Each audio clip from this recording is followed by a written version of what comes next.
Hello friends, मैं आपका दोस्त निरपत सिंह स्वागत करता हूं आपका अपने इस यूट्यूब चैनल पर। मेरी आपसे हाथ जोड़कर विनती है कि लॉकडाउन का पूरी तरह से पालन करें, घर पर रहें, स्वस्थ रहें और आनंद लें मेरी इन पंक्तियों का। कल छत पर गया टहलने को तो नज़रें उससे मिल गईं। कल छत पर गया टहलने को तो नज़रें उससे मिल गईं। मन में दीप जले आशा के कली हज़ारों खिल गईं। हम लोग कुछ ज़्यादा ही पहले से ही कुछ भी सोच लेते हैं तो कभी कभी हो जाता है। कल छत पर गया टहलने को तो नज़रें उससे मिल गईं। मन में दीप जले आशा के कली हज़ारों खिल गईं। मैं सपने में कहीं खो गया, मैं पल में उसका हो गया। हम लड़के तुरंत सपना बुनना स्टार्ट कर देते हैं, हो जाता है।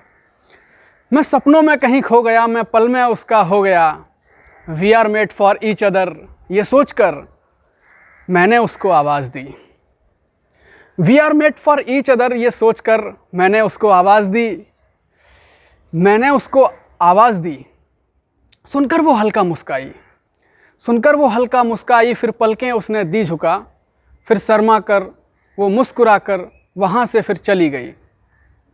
We are made for each other, ये सोचकर मैंने उसको आवाज़ दी।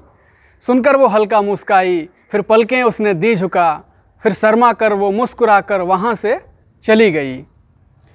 मैं मन मसोस अफसोस कर आखिर नीचे आ गया। किसी को पुकारो वो ना सुने तो बुरा तो लगता ही है। मैं मन मसोस अफसोस कर आखिर नीचे आ गया। फिर शाम को एक शॉप पर उससे मिलना हो गया। मैं सामान ख़रीदने गया तो मिल गई वो। फिर शाम को एक शॉप पर उससे मिलना हो गया। मुझे देख कर वो शर्माई। हाय कितना शर्माती थी वो, हाय कितना शर्माती है। मैं तो यही समझा था, मगर वो तो कमबख्त गुटखा खाती है, इसीलिए जब भी मिलती है कुछ बोल नहीं पाती है। Thank you friends.